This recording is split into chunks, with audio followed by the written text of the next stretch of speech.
twin brother's lies ruined my life.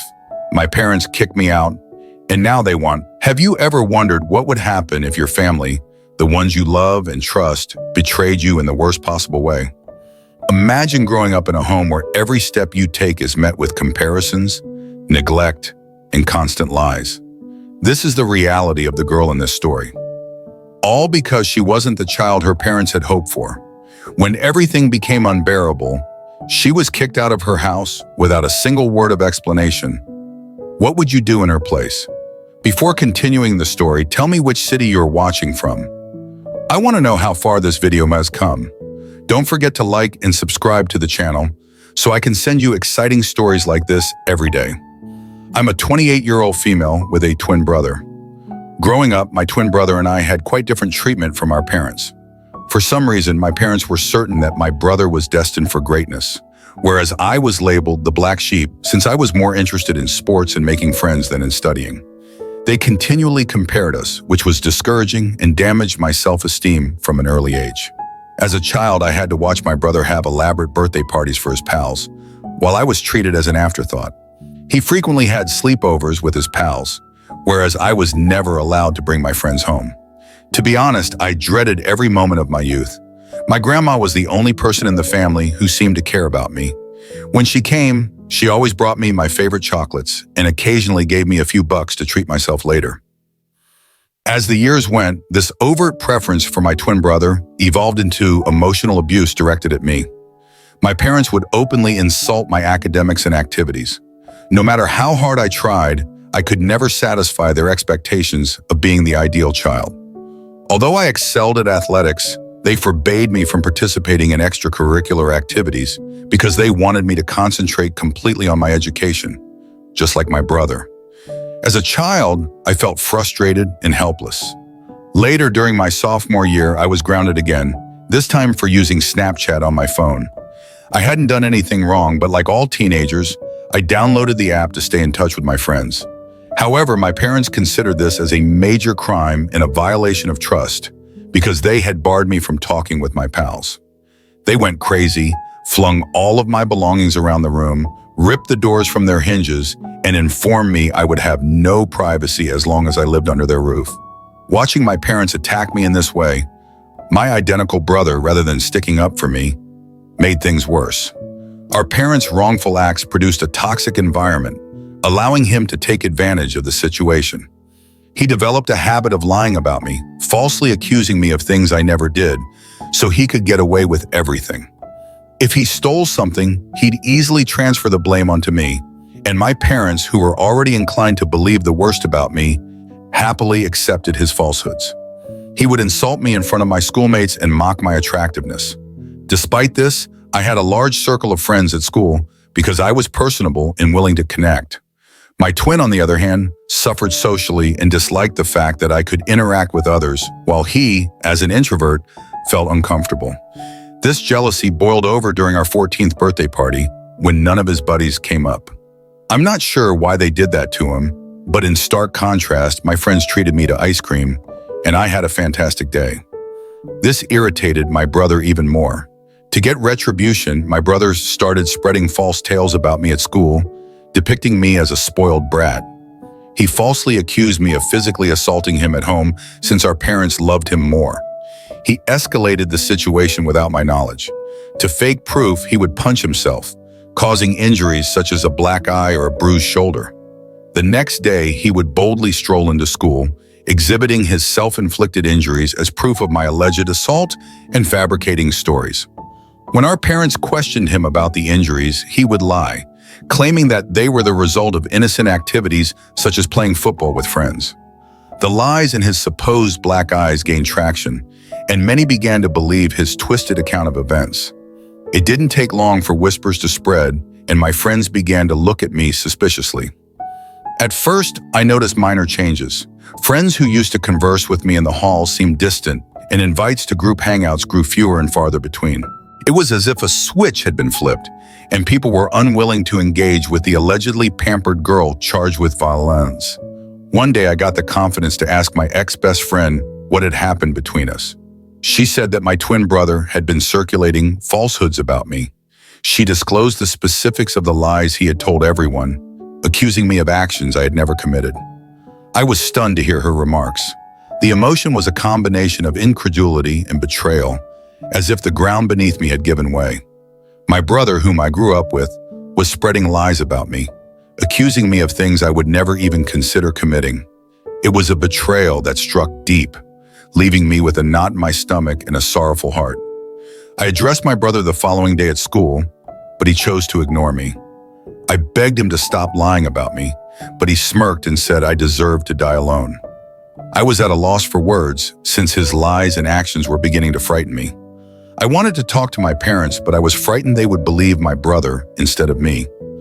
Isolation stung, especially since I had always been open to establishing friends. My brother's jealousy-fueled lies seemed to be breaking apart the bonds I'd made over the years. The rumor spread among teachers as well. It was a weird sensation, as if I were living in a parallel realm where my genuine self was obscured by the wicked fiction told by my own twin. The lies had progressed beyond typical teenage chatter. They were now influencing how others regarded me. The unpleasant whispers swiftly reached my principal's ears, and my worst nightmare became reality. The principal summoned me and my brother, along with our parents, to his office to discuss the purported rumors. I sat there, my heart racing as the principal demanded the truth. I believed my brother would finally come clean, but he doubled down on his lies.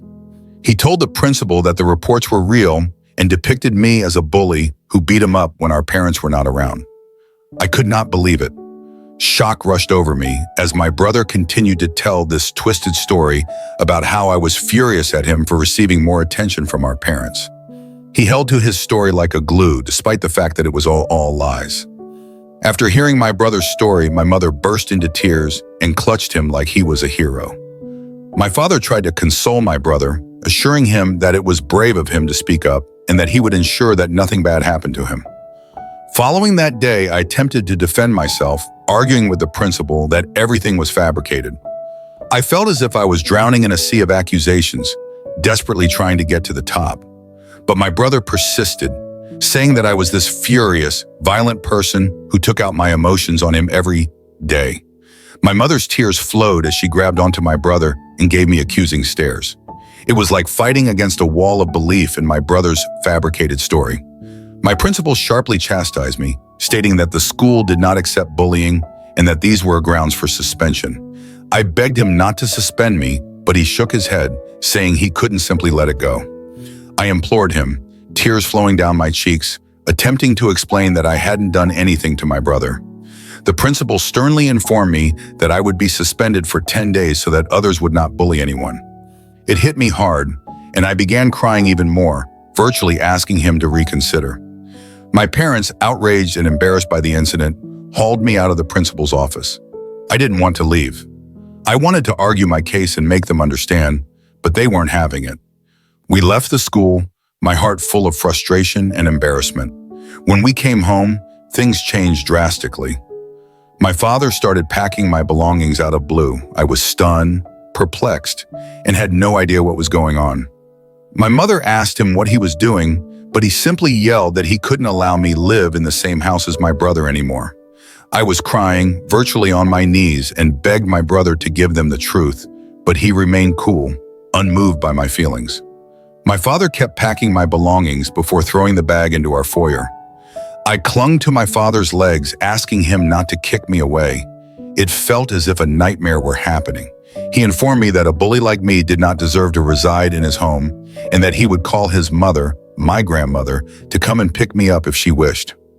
It felt as if the world had collapsed beneath me. I stood there in amazement, surrounded by my stuff scattered over the foyer, booted out of my own home. Eventually, my grandmother showed up. She helped me grab all of my belongings and load them into the car. She helped me into the passenger seat and made sure I was wearing my seatbelt before strolling towards my parents' front door. She rang the doorbell, and when my father opened it, she began yelling at him for treating me this way. With firm determination, she informed him that if he ever approached or attempted to contact me again, she would not hesitate to call the police or CPS, because what he had done to a youngster like me might land him in jail. My mother attempted to shift blame by telling her that it was my fault. However, my grandmother was having none of it. She stood firm, defending me, and emphasized that I was only a child and did not deserve to be treated in such a harsh manner. That was the first time I realized how powerful my grandmother was. She did not cower before my parents, and unlike them, she trusted me. We eventually drove away, leaving behind my house, the only place I had ever grown up. I can't even begin to describe how excruciatingly painful I felt at the time. I recall crying on the bed and refusing to eat anything, despite my grandmother's insistence. When I informed her what my brother had done, she was astonished as well. She told me that she trusted my version of the story, and I was relieved that I had at least one person on my side. When the 10-day suspension was removed, returning to school was like going back into the lion's lair. As I entered the familiar hallways, my classmates' expressions told volumes. Judgment, murmurs, and sidelong stares. The weight of the bogus charges remained in the air. Meanwhile, my brother shamelessly ignored me and like I didn't exist. He had made friends with a few people who believed his version of the tale and saw him as the victim of my attacks. I tried to tell everyone my side of the tale, but it went unheard. I was an outsider, saddled with an unfair reputation that stuck to me like a shadow.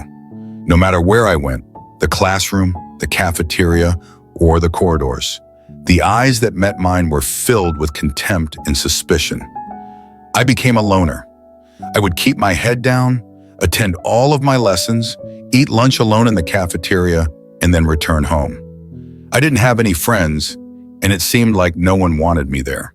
Throughout this, my parents never called to check on me. My grandmother would continuously remind me that this was not my fault and that things would eventually be fine. I graduated from high school with good grades and was looking forward to attending college, where I hoped to have a better life. It wasn't until I went away to college that I discovered what freedom felt like. For the first time, no one was looking over my shoulder, comparing my grades, or attempting to compete with me. I met and became friends with folks who shared my interests. Despite the mental and physical scars left by my family and classmates over the years, I focused on putting it all behind me and making the most of my college experience. During this period, I realized I had an aptitude for content writing. I'd always wanted to be a writer, but I wasn't sure if it would work out in the long run. As a result, I chose to give up on my dream. However, in order to supplement my income, I began working as a freelance writer. I signed up for several freelancing websites, which helped me get tasks from well-known companies. This is how I progressively began to compile a portfolio of my work. Throughout college, I maintained my side hustle and never asked my parents for a penny. When I finished college, instead of taking a corporate job, I realized I could work full-time as a content writer. I was doing well since I had numerous clients and long-term professional ties with them, allowing me to work on multiple projects. Having a respectable freelancing business not only gave me financial independence, but it also enabled me to explore the world as a digital nomad. Traveling helped me heal from my past, even if it was not easy. I saved as much money as I could and took a gamble on myself. I've seen a lot of the world over the years, but there's always so much more to see. My grandma was the only person I considered family throughout all of this, and I cherished her. She was quite unhappy when I moved out, but she knew that I needed to be self-sufficient. Despite my tight schedule, I made it a point to be available for her whenever possible. On weekends, I would pay Mom a visit, frequently eating meals or simply sitting on the porch, absorbed in chats about everything from childhood memories to current events.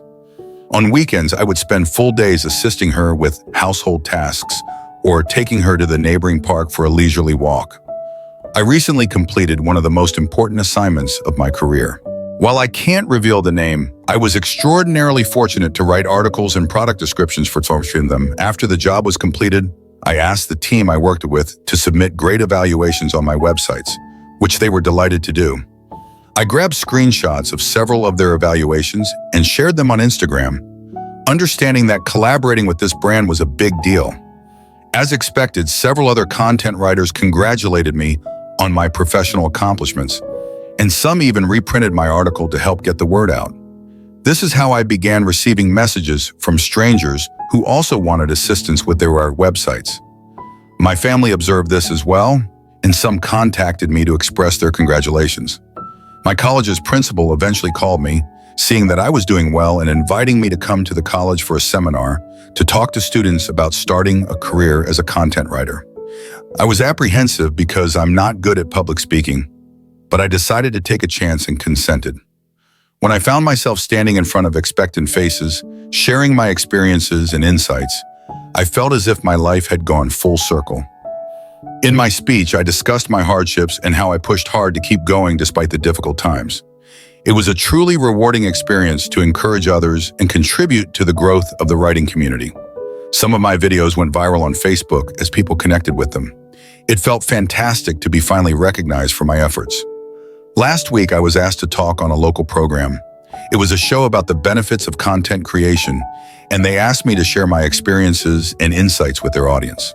I was nervous but yet excited about the prospect. During the event, I discussed my experiences, the value of customer feedback, and how a simple appreciation message may lead to fantastic opportunities. The opportunity to reach a larger audience and encourage more professionals in the area was both humbling and exciting. When it finally aired, I uploaded some of these snippets on Instagram since I was honored to be invited to a TV show. This is how my relatives and cousins first learned about my professional accomplishments. Because my parents never mentioned me to anyone, they had no idea I was working with well-known brands and appearing on television shows. This is how word swiftly went among my family. I guess this TV interview must have finally reached my parents' ears, because just a few days later, I was working on another project while keeping my phone on mute. When I finished my work, I checked my phone and was surprised to find 6 missed calls from my mother. I was astonished to see her name on my phone because it had been a long time since she had phoned me. After so many years of stillness, I couldn't understand why she was phoning. I hesitantly called her back, and she answered right away. I asked her if everything was fine, and my mother began to congratulate me. My father, who was most likely sitting directly next to her, also joined in on the chat. He began to probe about my life and well-being, and I responded without much thinking.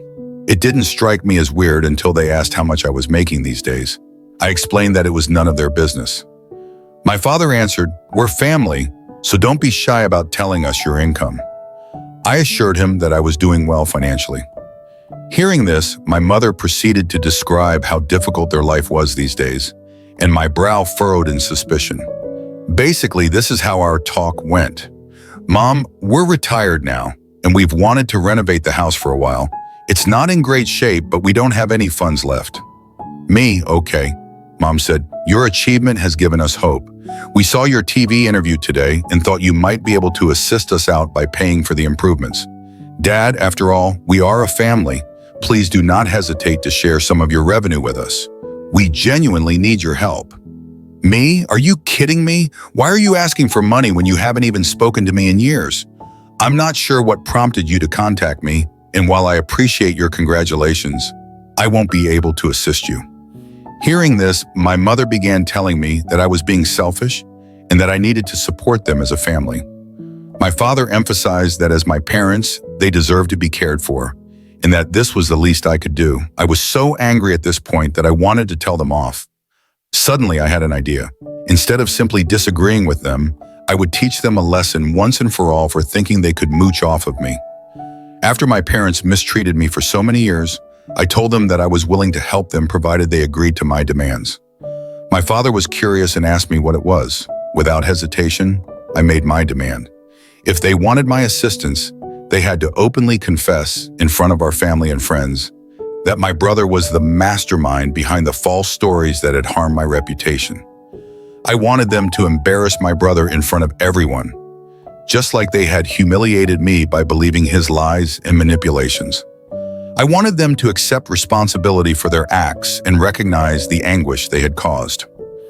Hearing about my untenable state, my father began to question the necessity of such an admission. My mother told me that this was all unnecessary and that we could have a private discussion without engaging others, but I stood firm. This was a non-negotiable requirement for any further aid they wanted me to provide. As the tension rose, my father raised his voice, establishing his authority as my father, and began to underline that it was my responsibility to assist my family in need. My mother, in a last-ditch effort, persuaded me to do the right thing and assist them, citing the years they had spent raising me. I couldn't help but see the irony in their sudden attractiveness. I reminded them of the past, that they had kicked me out, and that my grandmother, not them, had reared me.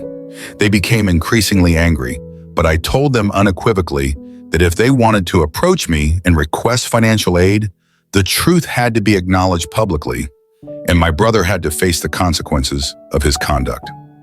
Since this talk, my parents have been calling me often, but I'm ignoring them. I'm beginning to regret even phoning them back that day. I'd like to know if I'd be a complete idiot if I didn't aid my parents. Update.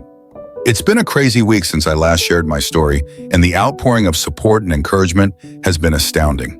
It's encouraging to know that I'm not alone at this moment. I'm happy everyone believes that I shouldn't interact with my parents or even contemplate assisting them after everything they put me through. I gave them such a requirement since I knew they would be unable to comply. I know they love my brother too much, and even if they've realized by now that it was all his lies, I know they'll never put him through what they did to me. My brother sent me a nasty text message today after my parents tried to call me again, and I refused to answer. This is what he wrote. "Hey sis, I haven't seen you in a long time, and I can tell you that every day without you has been wonderful. I heard mom and dad contacted you and you offered them a strange ultimatum. You're aware that they will never go through with it, right? They plainly never loved you and will never hurt me. I admit I lied about you 15 years ago, but it's been a long time, so stop being so self-centered and attempt to move on from the past. You're unmarried and childless, so why not help them out by paying for their home repairs and renovations? Do the right thing and become a better daughter." Seeing the message felt like a stab in the chest. The hubris to reject the difficulties I had encountered and the conditions I had established revealed his lack of empathy. The attempt to guilt-trip me by emphasizing my single and childless situation added an extra degree of insensitivity.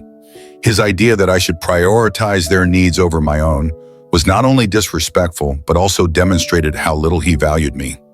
Fueled by dissatisfaction and a strong desire for justice, I decided it was time to take matters into my own hands and expose the truth that had been buried for far too long. I sat down to compose an email to my parents and close relatives, detailing the traumatic events of my upbringing and the unfair treatment I had received while growing up in my family home. In the email, I highlighted the tight and restrictive environment I encountered at home, as well as how my parents treated me differently from my twin brother. I also looked into the spiteful and utterly false rumor my brother had circulated about me at school, which had resulted in serious consequences and ruined my image. I wrote about how my parents had kicked me out, and if it hadn't been for my grandmother, I could have died on the streets by now. Toward the conclusion, I requested that everyone read a message my brother had sent me. I've enclosed a screenshot in which he acknowledged lying about me. It was a simple confession, and I hoped it would reveal the lies that had lasted for too long. I sent the email just an hour ago, and I know what will happen when my parents and brother see it. Next, I'll let you know how my family reacts to my email. Update. It's been a month since my previous update, and a lot has happened. As you may guess, my family erupted when they received the email. My parents have faced criticism from relatives who were previously unaware of the extent of their favoritism and emotional abuse. Many family members contacted me, saying they had no idea about everything and apologized for not being there for me. My brother and dad sent me a bombardment of text messages that became increasingly hostile and aggressive. So I contacted a lawyer who issued them a cease and desist notice. It basically told them not to approach me again, and if they did, they would face severe penalties. I guess this spooked them since they stopped calling me. My grandmother believes I did the right thing by telling everyone what occurred, and she fully supports me. She is the only person who is important to me, therefore I'm delighted she has my back. When I sit back and reflect on everything that has happened, I feel an odd sense of relief. Yes, I've had to face harsh criticisms, aggressive calls, but that's the price I had to pay to live a life of peace and not hide painful truths anymore. Cutting off contact with people who have never truly loved or respected me was a difficult yet necessary decision.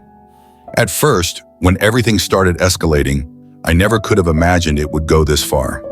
My parents, the very people I once thought would always protect me, ended up becoming the ones who forced me to make this choice. However, as things began to settle down and I received support from other family members who truly understood, I started realizing that sometimes, in order to protect yourself, you have to make choices you never thought you would. My grandmother, who I've always seen as a second mother, is the only one who has consistently stood by me. Her encouragement throughout this entire time has made me feel like I'm not alone. She knew the pain I had endured over the years, and her unwavering support has been the anchor I needed to keep going. I feel that after all that's happened, I've learned a vital lesson. Sometimes speaking the truth, no matter how painful, is the only way to free yourself. I no longer have to worry about being misunderstood or enduring lies. I can live authentically and no longer have to hide anything. Since everything unfolded, I've received a lot of support from family members I didn't expect. These people not only understood me, but were also ready to stand up for me when I needed it. This has made me feel reassured and stronger. I never imagined that from such a challenging fight, I would find comfort and support from people I can truly trust. Although things are not entirely over yet, I've found peace within myself. I know that I did the right thing. I know that I deserve a life where I don't live in anger, criticism, or judgment from people who don't truly love me. The cost of this truth may have been high, but I believe it was the price I had to pay to live a life where I no longer have to endure emotional deprivation. The people who are truly my family, the ones I can trust and share everything with, are the family I need, and I will never let anyone make me give them up. Life is never fair. We all understand that sometimes it is the hardships and challenges that help us grow stronger and discover our own power. My story is probably not a unique one, but the story of many people who are struggling to find themselves in a world full of stereotypes and pressure. Sometimes we have to face the worst, but the important thing is not to let those things defeat us. It was my family, the very people I once thought would always be there for me, that ended up hurting me. But I didn't let that break me. The greatest lesson I've learned in my life is this: no one can define your worth except for yourself. Don't let others' perceptions of you change who you are. Live true to yourself, and you will find happiness, even if the world does not acknowledge you. Looking back on my journey, I realized that I spent far too much time seeking approval from people who weren't worthy of it. I let their lack of recognition cause me pain and made me lose myself. But now I understand that no one can decide my worth but me. Like a painting tainted by dark strokes, I've learned to accept them as part of the masterpiece. These stains don't make the painting ugly. In fact, they make it unique and meaningful. It's time for me to repaint my own picture with brighter colors from the scars and failures. I am no longer the weak child I once was. I no longer let the pain and unfairness from my family weigh me down. Instead, I've learned to stand strong and continue walking my own path.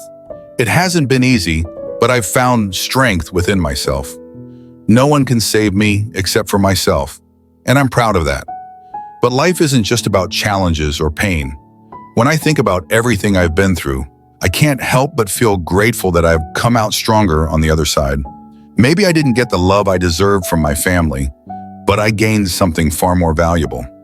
I found myself, and that is what I am most proud of. With all the pain, loss, and disappointment, I have found freedom in my life. Sometimes you have to accept that life won't always be fair. Those closest to you may turn their backs on you, but the important thing is that you can still stand strong and build a new life for yourself. What I have learned through all of this is that you should never give up. No matter how tough it gets, you must keep moving forward, because only you can shape your future. When I look back on everything I've been through, I feel proud of how far I've come. It was a long and difficult journey, but I made it, and that's what matters. I no longer let anyone define who I am. I now define myself, and that is the most empowering thing I've ever done. One question that I often ask myself is, if I hadn't been strong and resilient, could I have made it to where I am today? Even though I didn't get the love I deserved from my family, I've created something far better. I've created my own life, a life filled with independence, strength, and self-love, and that is the most important thing. If you're going through something similar, remember, don't ever give up on yourself, because you are the one who can change your life. In the end, I want to leave you with one important lesson. Live true to yourself. Don't let what others say or think change you. You are the one who decides your worth. If you love yourself, you will be able to overcome any difficulty and find happiness in this life. Never give up, because your efforts and persistence will bring you the most wonderful things in the future. If my story has touched your heart, don't forget to subscribe to my YouTube channel to follow more stories and lessons. We can all find strength within ourselves. Just never give up. Thank you for listening and following my journey.